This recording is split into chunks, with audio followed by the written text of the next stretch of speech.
Good morning, everybody. As you get settled into the webinar here, I'll just say a few words of welcome on behalf of Fourth Space. Thank you for joining us, as well as Interim Vice President of Research and Graduate Studies, Dr. Paula Wood-Adams, who will once again moderate part 2 of our two-part roundtable conversations with 6 of our newest Concordia University Research Chairs, who will introduce themselves in due course.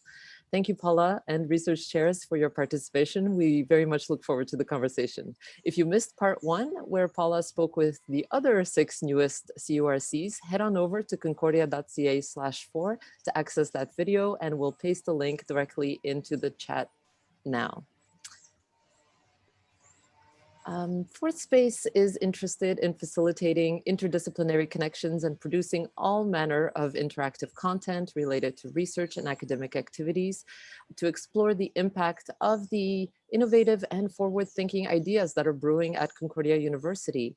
And to that end, conversations such as this one are great starting points for deeper dives into the diverse and yet interconnected research projects at Concordia. We invite you as audience members to use the Q&A at the bottom of your screen to join in the conversation today, and we'll do our best to address your comments. And those of you following along on Facebook, hello, welcome. Feel free to comment below the video and we'll relay your questions to the panelists here. So without further delay, it's now my very great pleasure to pass proceedings over to our moderator, Paula Wood-Adams. Welcome, Paula.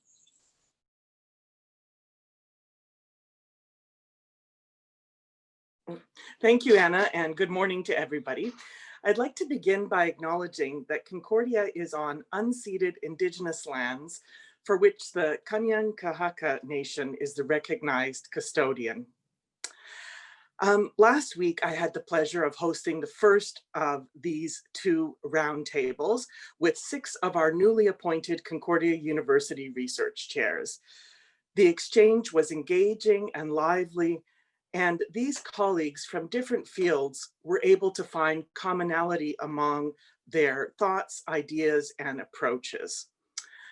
The community building and learning from each other is an important aspect of these roundtables, and I'm really looking forward to today's conversation with the remaining 6 2020 Concordia University Research Chairs. The Concordia University Research Chair program was created in 2000. It plays a leading role in deepening our research capacity, as well as in strengthening our training of highly qualified personnel. The Concordia University Research Chairs lead the university's positioning in strategic research areas. We currently have a total of 61 Concordia University Research Chairs at 3 levels, Tier 1, Tier 2, and New Scholar. I'm also extremely pleased to announce that we are approaching gender parity in our Concordia University Research Chair program. And this is a direct result of our newly strengthened commitment to equity, diversity, and inclusion practices. This CURC Roundtable is also a key component of our new research engagement project. This project is aimed at enhancing the visibility of innovative and groundbreaking research being conducted at Concordia. It also encourages cross and inter-faculty collaborations, helps to build community or industrial partnerships, and attract future graduate students to our research units. This event is an example of how we envision making research more accessible by engaging audiences in different ways. Please keep an eye out for more activities, including videos and podcasts. Our 2020 CURC cohort is also the first group that we reached out to create short, informative videos that can be found on the Fourth Space site. And a link was just posted to the chat function. I am very pleased to be able to take advantage of the virtual Fourth Space platform for this event. The goal is to provide an opportunity for our new CURCs to meet each other and create a sense of community. Through sharing their ideas, there's also the chance to create potential future collaborations. We also want to exchange and engage with you, the audience.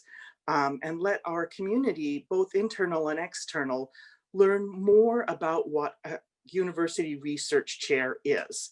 So please feel free to post questions using the Q&A function, and we'll do our best to answer them during the event. I'm delighted that we're able to exchange with these leaders in their respective fields and to learn more about what they do. So let's get started. First of all, I'd like to hear from Hua, and if you could please introduce yourself and the topic of your chair, and then tell us what is your vision for the future of your discipline. Okay, thanks, Paula. And my name is Hua Ge. I'm associate professor in the Department of Building, Civil, and Environmental Engineering. And my research program the UCRC is on the high performance building envelope for climate resilient buildings. And the main objective of this program is to evaluate the impact of climate change on building performance and develop innovative building envelope solutions to mitigate and adapt to a changing climate. And so like this, we all know that with the climate change, we are facing like more frequent, like, extreme weather events, such as like heat waves and wind storms and flooding and wildfire. All of those can place like greater environmental stress on building performance. And to mitigate, like we know that the climate change is urgent issue, and to mitigate this, we have to realize, the transition from fossil fuel to renewables. And we know building contribute about 30% globally the GHG emission. So how do we design and construct, operate, and maintain our buildings that can provide, like, a safe, healthy, like comfortable and durable building over the next 50 to 100 years, at the same time, like, at the minimum cost to the environment, society. These are the questions as a building researcher we need to answer. And so for the building envelope, that will play very significant role in addressing all these issues.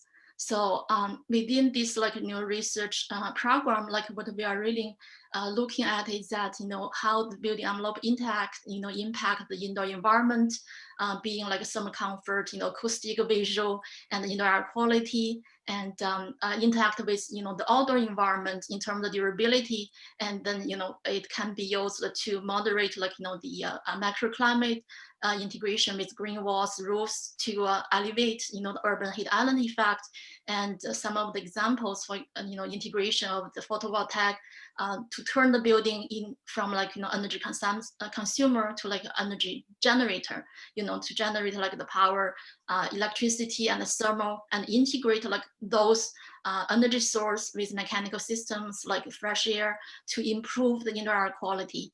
And so all of this, the building envelope can play a very significant role. So in this program, we'll look into the innovations, bring in the new technologies, and to find a solution for new construction, retrofitting, and also the preservation of our heritage, buildings, application for northern housing. So those are all of the scope, this program we want to achieve. Speaking of the vision for the discipline, building envelope is very integral part of the building engineering. Building engineering is a unique program at Concordia, which was developed about over 40 years ago by late Professor Bothello. And so it has been remain as only one accredited building engineering program in Canada for a very long time. It's only over the past few years, other universities started offering this program. I think which is great, because we do need the workforce to be able to have this knowledge and skills in this field to addressing the climate change issue. And so at the Concordia, we have the researchers, is well established and then made significant contribution in building research over the past few decades. And Concordia research still continue leading in this field with established senior researchers and then very energetic mid-career and young researchers. We have the program, the facility. One of the most recent excitement, development is our CFY facility for building for the futures is under construction right now, and that will support this program, and also many of the cutting edge research at the Center for Zero Energy Building Studies by our colleagues, and then colleagues from mechanical, electrical, and other members from other faculties. So the subject is really multidisciplinary. In our research and teaching, we will bring in innovation, integration using a holistic approach, and digitalization and fabrication, all of this. So this has to come together to be able to solve the issue. I think most important thing, in this field, that is we need to attract young talents and students to get into this program. And as mentioned before, we have been doing this over the past 40 years, but it's only in recent years it's get momentum, to address this issue. And it's important to train the next generation of building engineers, which can be capable of dealing with taking care of our building stock and safeguarding the health and the safety of Canadian. And then I'm really excited, and also hope through this CRC program we can attract these talents and train HQPs who are excited and motivated to work in this field. Thank you. Thank you, Hua. Your research sounds so fascinating and also really, really important for our society. Chunjiang, I'd like to ask you a question next. So again, if you could please introduce yourself and then tell us what drives you to pursue the research that you do. Okay, thanks. My name is Chunjiang An.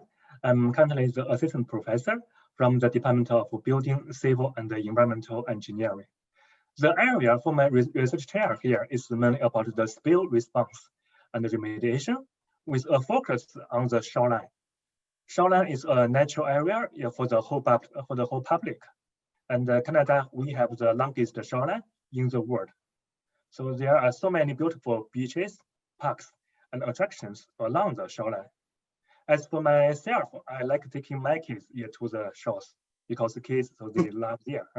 So they can have a lot of fun there, and they can also learn a lot about the natural ecosystem. There are some different types of spills depending on the chemical and the liquid that are spilled. Among different spills, oil spill in the ocean can be a disaster for both humans and animals. Once the spilled oil is moving onto the shoreline, it is very hard to be removed. And therefore, so they can stay there for a long time. It will cause the serious environmental damage and negative impact on the coastal ecosystem. That would be a huge loss for everyone. From myself, so I'm trying to do something which can ensure we have the safe and clean shoreline environment. For my current work, for example, on the one hand, I'm studying the fit and the transport of spilled oil on shoreline. My work can help answer some questions such as how much oil can reach the shoreline, and what is the change of oil on shoreline under the natural conditions, and what is the overall risk to the coastal system. On the other hand, my work can also help to find some suitable response and remediation approaches for oil cleanup from the shoreline. Here, we are trying to find some green surface washing agents to help remove oil from shoreline. Currently, we have both lab study and field work. In our lab study, we are using some new testing methods to study the removal of oil from shoreline substrate, such as sand and pebble. In particular, we have worked with our partner to build a shoreline simulation tank in our lab. That is a unique tool for us to study the oil behaviors on the shoreline. For the field test, we are taking some samples from the different locations in Canada. We will also build a large-scale simulation tank to further analyze the spill risk and the oil behaviors. That is mainly about my motivation and my work for this CURC research. Thanks. Thank you, Chunjiang. Really important as well. I'd like to move on and talk about innovation. So Walaa, can you please tell us something innovative about your research?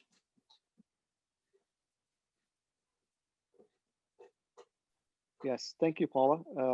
I'm Walaa Hamouda, professor in the Electrical and Computer Engineering Department, and also Concordia Research Chair, Tier 1, in what they call IoT and machine-to-machine communications.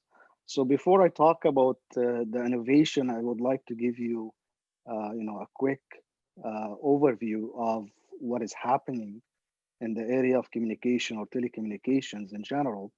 And if we look back 40 years ago in the 1980s, when you look at the first generation, or they call it 1G, of mobile or cellular systems, we're talking about phones that actually can basically do voice communication, right?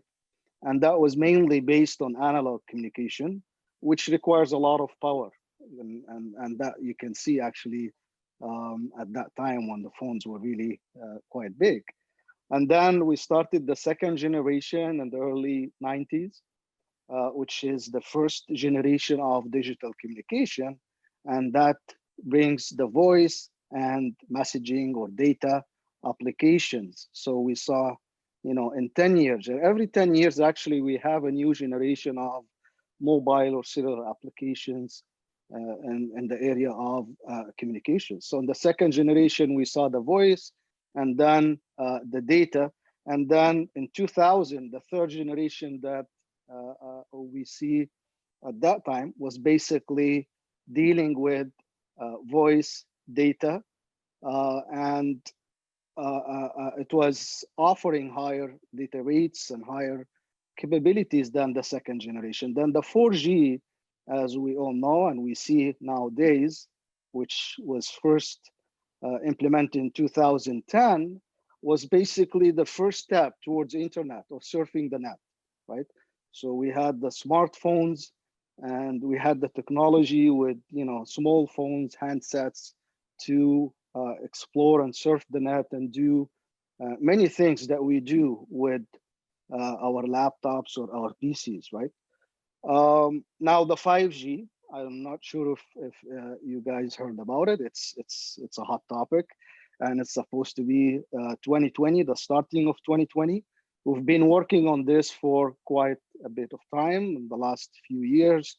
The standards on the 5G, which basically not fully implemented or deployed, but it's gonna come in phases. And that's why, as I said, every generation actually comes every 10 years. So by 2030, we'll see the 6G and so on. So we are at the beginning of the 5G, and 5G, it's a completely different picture actually than what we had in the 4G, and people do not imagine what the 5G will bring compared to the 4G. Well, in the 4G, for example, we start to see applications and services based on digital platforms such as Uber and Airbnb. Those kind of platforms or applications would not be possible without the 4G or without the wireless capabilities that was offered by the 4G. And the 5G, we're talking about 1,000 times faster than the 4G. So you can imagine the handset that you have basically will offer you 1,000 times faster speed than what you have in the 4G. How would I feel this as a user? Well, for example, if I want to download a movie from Netflix, I can download this in probably minutes, and 4G and 5G, this will happen in seconds, right? And this is because of the faster speed that we're talking about. So we're talking about very high speeds, and the way that these high speeds will be offered is really because of the new technology that people have been working on, which is how to offer high data rates to the user, right? The other important aspect of the 5G that we will see compared to the 4G is really the low latency. And that's something that is basically the potential of 5G compared to 4G. So it's not only about faster speeds, it's also about very low latency. And latency, we define it as the response of the system, right? So how long would it take for you to send data from the transmitter to a receiver, and then respond to what was sent? That is basically representing the latency.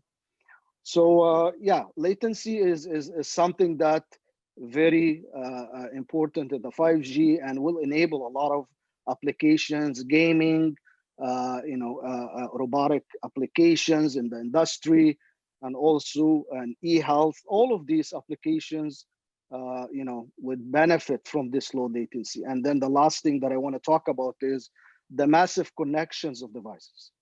So nowadays with the 4G, we're talking about 2,000 devices or 2,000 users that can be provided with services in 1 kilometer square. So if we're talking about cellular applications, we're talking a maximum of 2,000 users. And the 5G, you can imagine that this number will reach 1 million. And we're not talking about users only, we're talking about devices that will be connected together with no human intervention.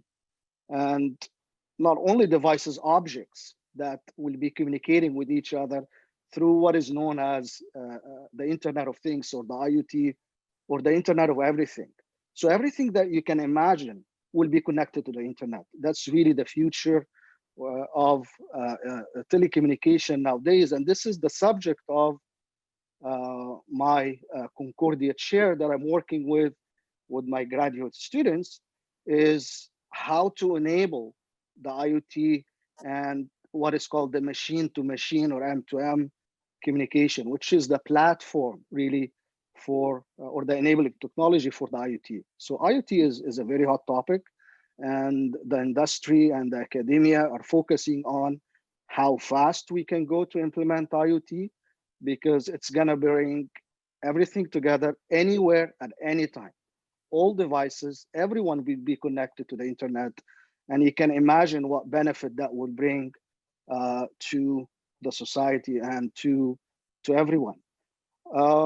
One last thing I wanted to mention is that people might ask, well, when is the 5G? Do we have 5G now, or we still have 4G? Well, as I said, it's the transition does not happen in 1 year.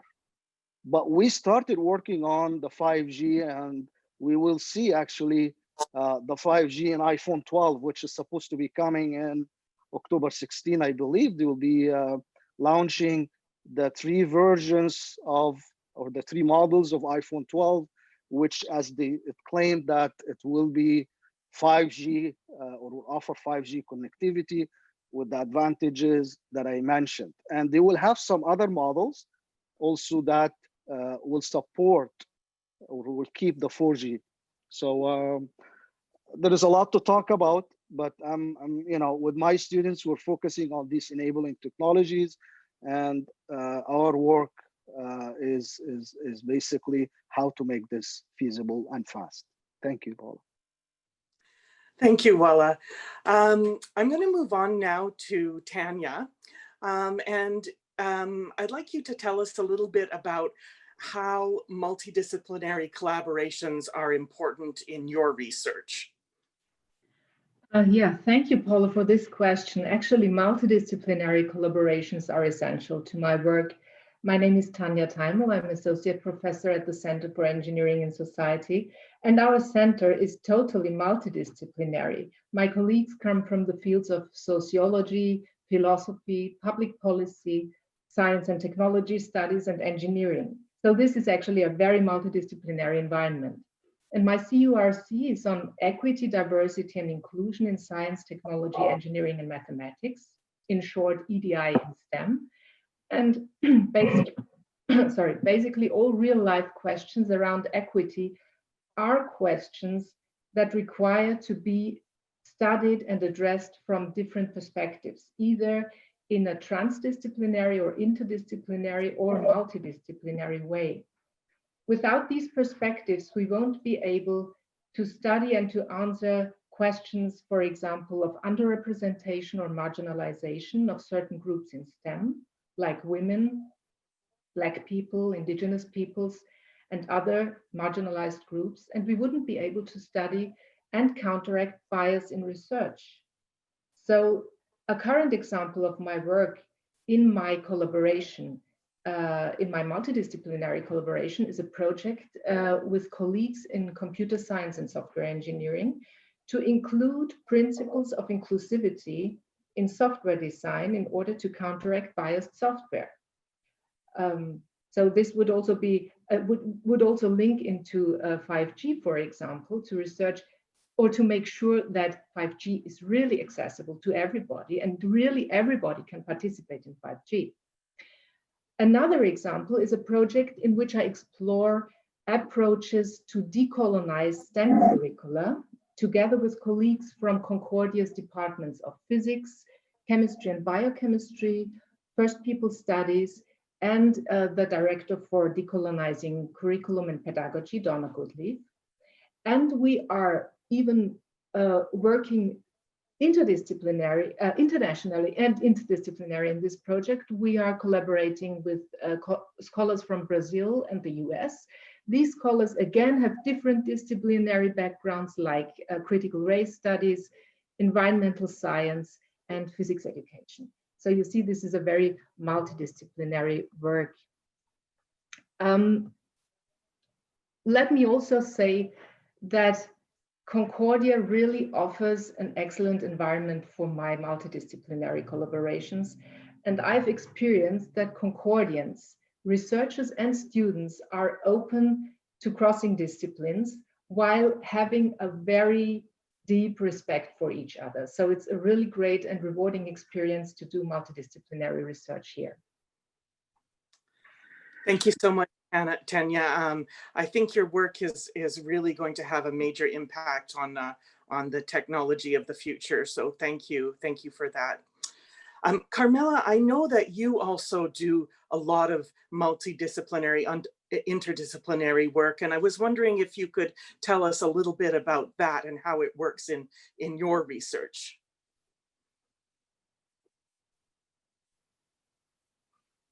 You're muted still. There we go.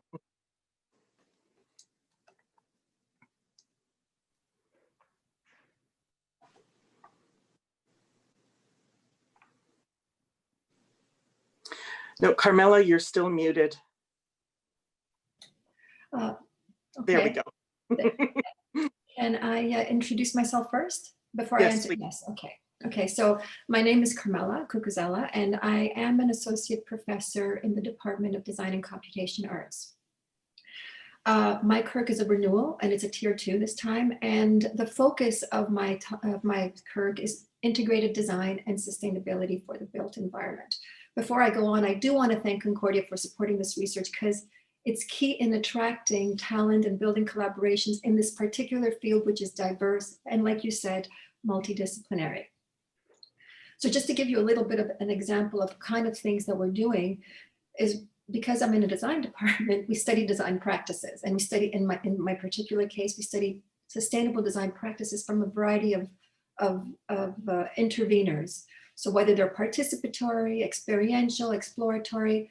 In my particular CURC, we're trying to study these design practices that specifically try to contribute to the social transformations in the city for improving both environmental and social conditions in the city. So it's a very particular kind of design practice. And so this can be achieved either through experimentation directly in the city, which we do, through the analysis of existing practices, whether they're arts-based or design-based, architecture-based, urban-based, you know, from all that spectrum and scale. And then we try to theorize these so that we can even further this knowledge. And we also try to do a lot of dissemination directly in the city with a variety of community experiments. So community academic knowledge exchanges are key in the work that we do. So therefore, multidisciplinary is it's the basis of our work because we actually strive for a collective making of the inclusive city. So it's kind of nice that I'm following Tanja on on this topic, or on this question. So if I'm not going to get into some of the projects that I'm talking, but I would like to just give you an idea of the multidisciplinary, just of the grad students that I have in my own team, just to show you the diversity of the work and also what it entails to train a whole series of these students. So if I first begin by trying to define what the current research landscape in my own field looks like, it's definitely, it has to be in my view, it has to be an integrated vision of the sustainable design of our urban environments. Because without that, and with only focusing on quantitative metrics, which is amazing, we need those, but we do need to be able to have a wider impact of the city through more qualitative understanding of experiences, of spatial qualities, of collaborations in the city, et cetera, et cetera. So training a group of students with this kind of very varied urban focused projects that themselves come from diverse cultural backgrounds, who come from different disciplines of design, whether it's architecture, landscape, urban, sometimes anthropology, sometimes even art history. It really requires a way of talking about each of our projects in a way that we can discuss, understand, debate, and exchange methods of working and of studying, because otherwise we're always caught up in our own work and sometimes we can get lost in that. So for example, we have students, for example, just to show you even the diversity of backgrounds, somebody from Cairo studying the integration of United Nations Sustainability Development Goals into the design process for architecture practice. Another student from Iran that's focusing on the complexity of site and locality of parametric architectural design, which can be very algorithmic and sometimes loses focus of the broader definition of context. We have another student from India that's studying how the act of writing can become a means for learning about designing and architecture in the broader sense. We have another student from Quebec that's studying filmmaking as a critical urban and architectural practice for revealing separate urban issues. And we have another student that's using social media, which is already a very well-established mechanism for community exchange, but how beyond just a community exchange, how can it have a real impact on the changes in the city and social transformations in the city? So like I said, one of the key things is by discussing these projects with all the grad students and not only themselves. All the students are also involved in my own research projects for very specific mentoring tasks. But I do want to mention that I do run this kind of weekly seminar series, which is really key. And I have one rule for my students that want to participate in that seminar series is that if they want to present their work in one of the sessions, they have to be also there for all the other sessions so that there's an equitable kind of exchange of ideas for everybody, okay? And so what this does, it actually fosters a great team spirit, a rich space of exchange and debate, and the ability to get outside your comfort zone of thinking about issues and research of the city. So it's really phenomenal. And over and above this, so every week we have one student presenting, and then everybody gets into a deep dive into that other person's grad student work. And therefore we have a real opportunity to kind of help that student move forward their work. So it's really a wonderful mechanism, very simple, very wonderful mechanisms. But with this, we also, exchange ideas on where to publish, where are the open access journals, because they don't know, the students, they're young researchers, how to disseminate their knowledge on various platforms, not necessarily only academic, because in our field it's not always academic. Sometimes it's professional, sometimes it's community-based, et cetera, et cetera. So this is one of the key ways that we are able to teach multidisciplinarity and also a variety of training for these projects that can span really a very large spectrum of questions in the city. So I think I've answered both questions, both about training and multidisciplinarity. So, I mean, I can go like everybody else, we can go on and on and on and on about our research because it's very, we're attached to it, but, there'll be yeah. Well, thank you, Carmela. I think that the way you describe your training practices really sort of emphasizes the importance and the link between the quality and caliber of research that we produce in our groups and the quality of training that we provide. It's really you really can't have one without the other. So I'm wondering, does anybody else want to address this issue of training of graduate students? Tanja, yes, go ahead.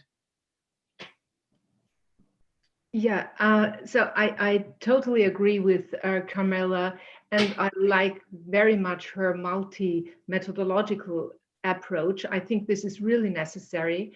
When it comes to training, especially with regards to the STEM fields, there is generally a strong focus on training students with regards to skills and employability, especially in the STEM fields.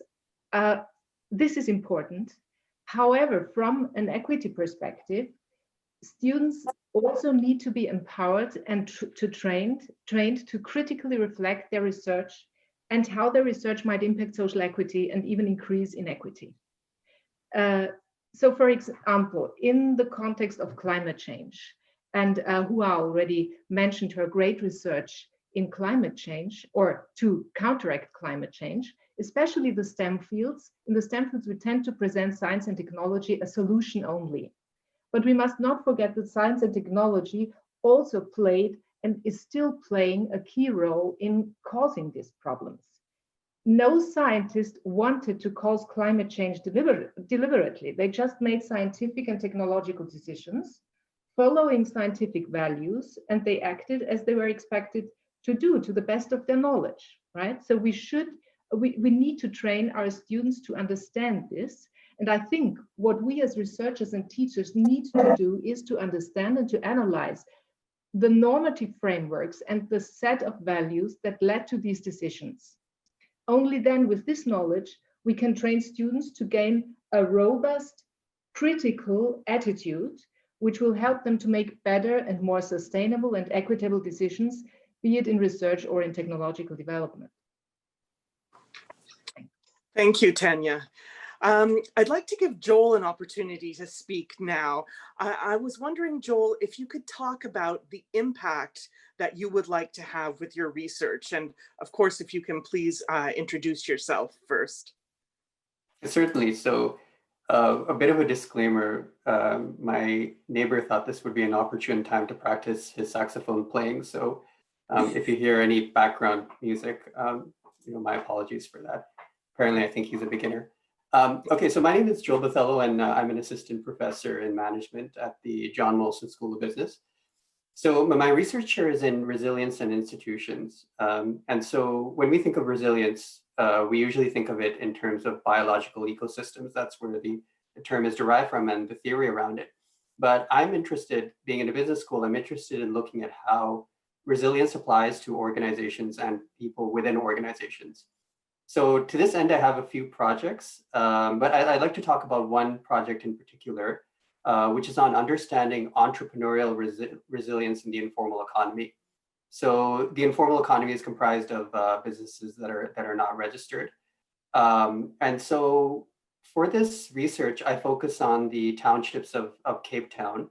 And these are effectively slums that are vestiges of the apartheid era. So to that end, I've partnered with a local South African organization that has gone into the townships and interviewed informal entrepreneurs, geotagged the locations, taken pictures of their storefronts. So it's really rich multimodal data. And they've done this over a decade in 3 waves.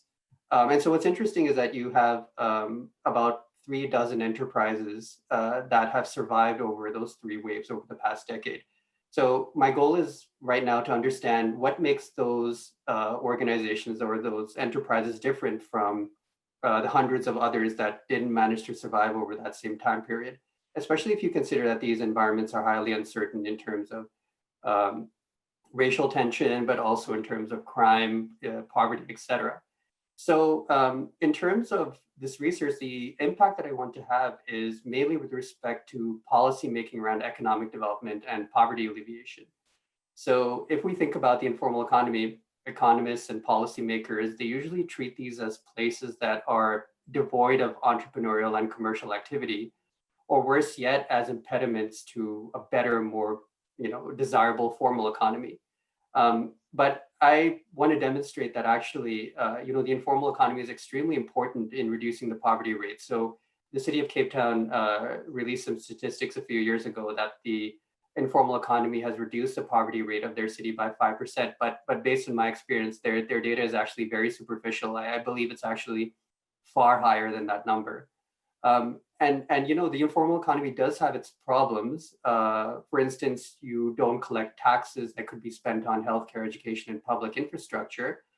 But at the same time, it's a very real adaptation to an uncertain environment. And there's a lot of interesting and innovative strategies and practices that go on there. It's a very vibrant environment and context. So rather than viewing this as being an impediment to a better, more formal economy, my goal is to understand how this is a legitimate arrangement on its own terms, especially for the people involved there, and especially when it comes to human development. So the idea is to really learn from what's going on the ground, because a lot of the data that we have about the informal economy is based on speculation or based on very dubious economic and census data. So to get real on the ground data and to help inform you know, better, more targeted policy making. So that's kind of the main impact I'd like to have with this Concordia University Research Chair. Thanks, Joel. It's hard to imagine a more timely topic than organizational resilience at the moment, when we've seen so many examples of lack of resilience during this pandemic. So I'm really glad to hear about the work you're doing, and I'm especially glad to hear about the work you're doing in Cape Town. I visited there a couple of years ago and was really devastated to see the state of those shanty towns and the conditions in which people were living. And I'm really glad that you're working on that issue. You know, the subject of resilience comes up in many areas as well, especially in engineering. I'm wondering if any of the engineers would like to tackle this topic, resilience of systems or of you know, mechanical devices or the Internet of Things. Or would any of you like to speak to resilience in engineering systems? Walaa? Yes, go ahead. Can you please unmute yourself, Walaa?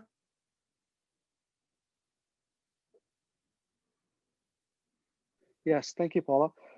Yeah, as I mentioned, you know, we see now what we're going through through this COVID problem and the pandemic that we're going through, and what is really the advantages of communications that we, you know, can put us together. So what I would like to see, you know, as an impact of my research is to make the you know, a better quality of life, especially when we have problems like what we're going through now. So the impact is going to show in many ways, you know, in e-health, in industry, and economics in general, and improving the you know, the experience of the users or the experience of people that make them connected together, and make it easier on them to you know, to go through you know, disasters or issues like what we're going through now. So I think if we're connected, you know, this is gonna make it much easier on us, and also to be prepared for anything that might happen in the future. So robust systems and robust communication is something that we also consider under harsh environments.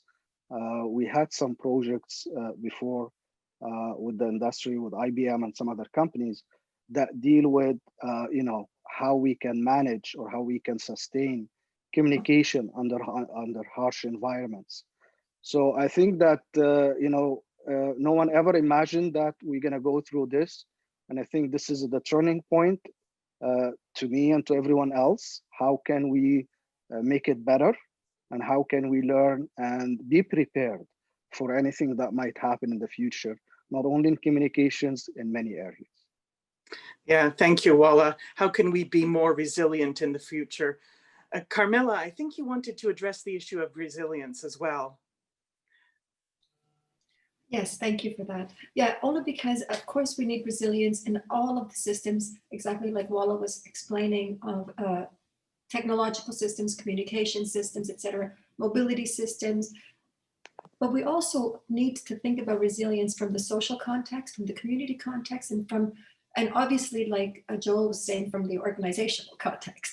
But resilience in the community context is also important, and that's why, as even Walaa's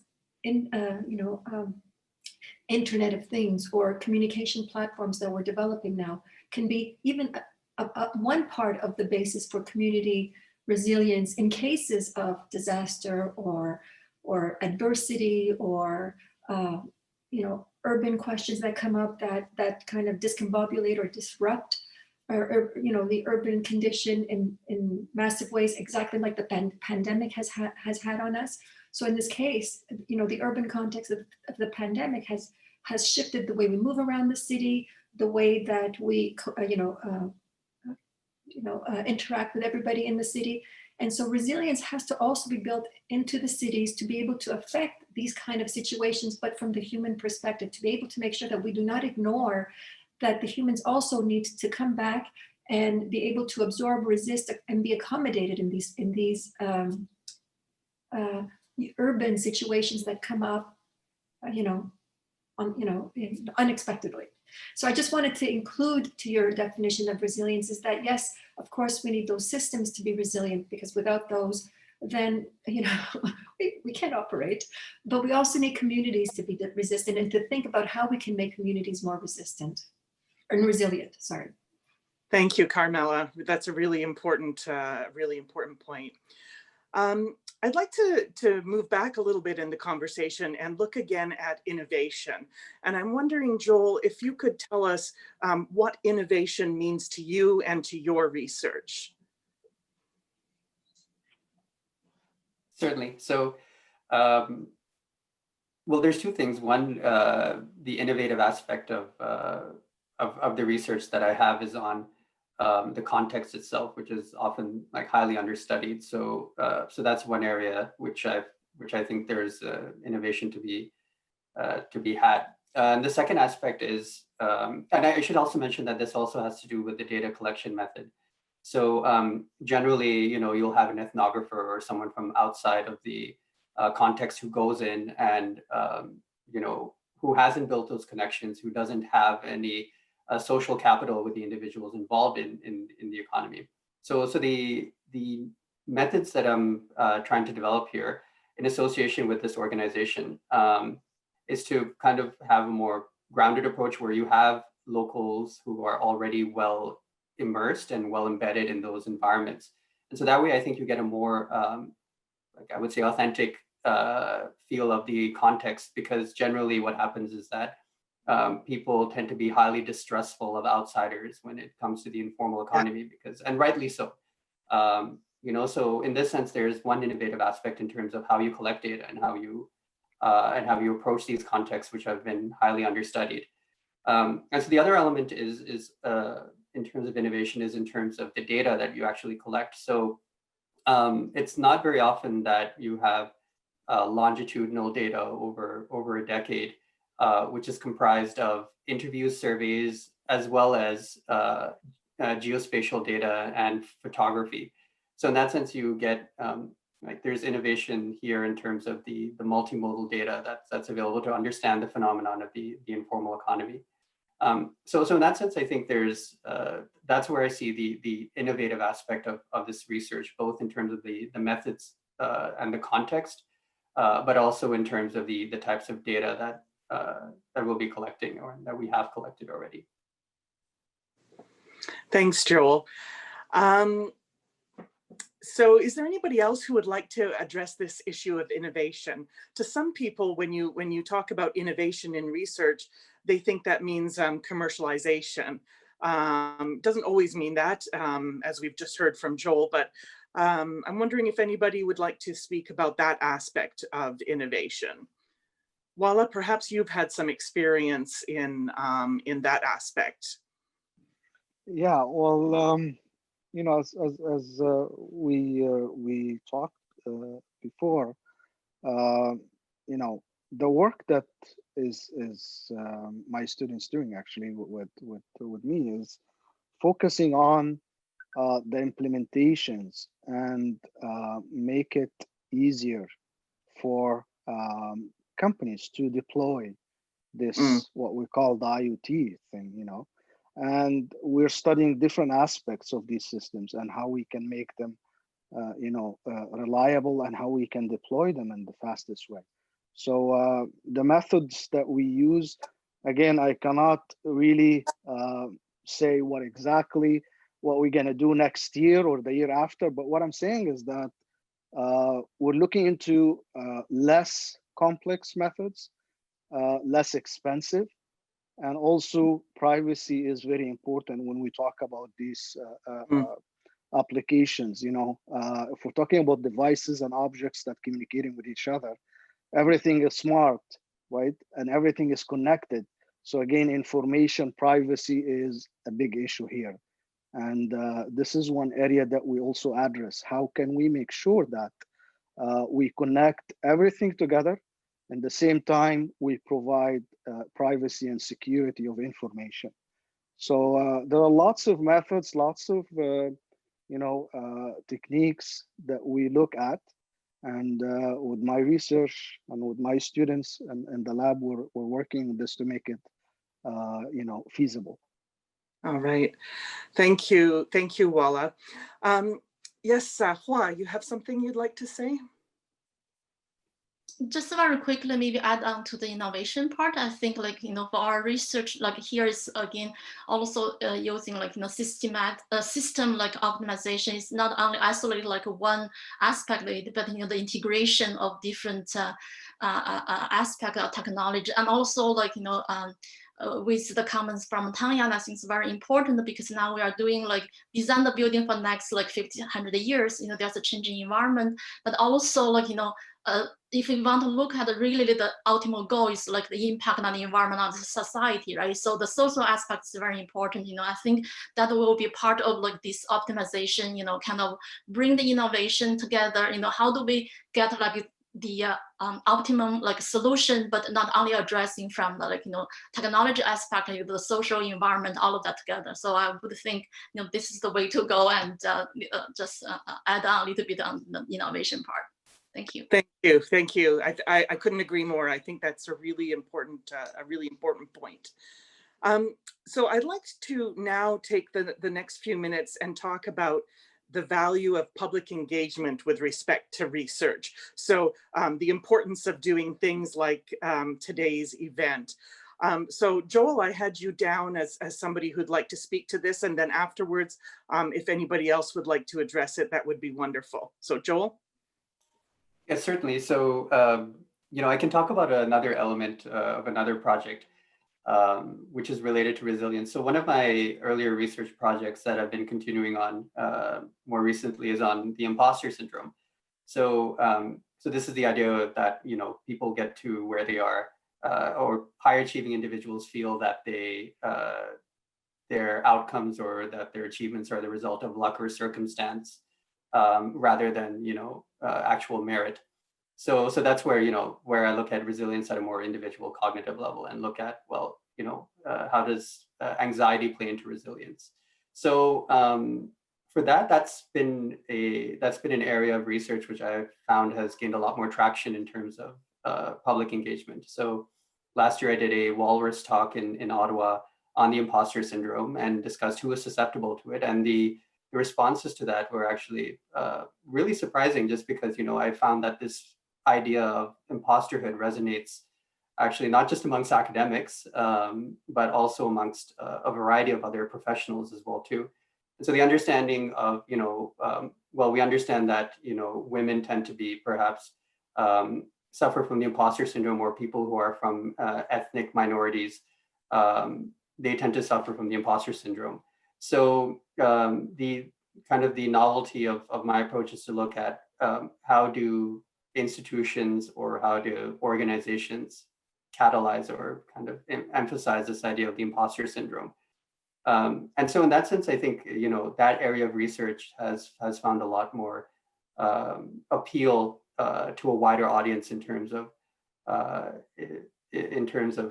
it applies to their life, and helping them to see that, well, you know, they're not the only ones who suffer from this, and trying to understand where that comes from. So in that sense, there's been that pillar of my research, which has lended itself far more to public engagement and has found more traction. So having, you know, these different dimensions of my research, the research chair that target different levels of resilience, has helped me to, you know, shape which aspects are more suitable for, you know, public engagement, and which require more work in order to influence policy making, perhaps. So that's basically how my research is structured. Thank you. Chunjiang, I was wondering if you would be interested in speaking to this topic. I often find that as engineers, sometimes the public engagement piece is difficult for us. So I was wondering what you think about that. Okay, thanks. I believe the public engagement is very important for us, for us as the engineers. For example, so currently, so I have a project is supported by the Fishery and Ocean in Canada. So we have a very close collaboration among the academic, industry, and the government, and even for the public. So now, so we have a very good team. So we are working all together to improve our knowledge about understanding what is the behavior for the oil, and how can we do to resolve the oil spill issues. I believe all of these things cannot be done without the public engagement. And in addition, as the engineer, for myself, I know, so for our research, so I hope our research outcomes can be used by all the end users, and even can be helpful for the public. So here, another thing is a good channel for communication, like the first space here, can be very helpful to show our research to the public, and then to get their feedback as the further step. So that is my understanding. Thank you, Chunjiang. Tanja, would you like to have the final word on this topic of public engagement? Okay, yeah, thank you. So if we understand public engagement as engaging the public, then in my view, citizen science could be of high value. For example, in one of my projects, we are collaborating with the Hua Ge Environmental Protection Center, and we are building air quality measurement network to monitor air quality in Hua Ge. The underlying technique has been conceptualized within Concordia by Dr. Greg Coles, an environmental scientist at the Department of Chemistry and Biochemistry, and he's now leading this activity together with the Hua Ge Environmental Protection Center. And in this project, citizens are trained to build and maintain their own measurement monitor. But here it's not only about measuring, it's about empowering people to gather data and to be able to engage in environmental discourse and to make scientifically informed decisions. That's super important. You know, these days, in the time of you know, science denialism, having the public involved in collecting and interpreting and understanding your data is really, really powerful. I'd like to thank all of the panelists. You've all done a superb job today. I've really enjoyed hearing your ideas. We're pretty much out of time now, so I'm going to just pass the ball back to Anna to close us out. Thank you. Thanks very much, Paula. And on behalf of all of us behind the scenes here at ForSpace, I would like to thank the research chairs for being here, sharing your expertise, and obviously participating in the discussion. A special thanks to Paula Wood-Adams for moderating, as well as our colleagues and collaborators in the Office of the Vice President's Research and Graduate Studies, and of course to our audience for joining us. A recording of today's presentations will be available on our website, concordia.ca/4. And of course, it's already on Facebook now. And those of you on social media, we invite you to follow us at CU ForSpace to keep up with the multitude of workshops, in-depth discussions, and interdisciplinary conversations that we are producing weekly. So at this stage, I will wish you bon appétit. I thank you for your time, and we look forward to speaking with each of you very soon. Thanks, everyone. Bye-bye.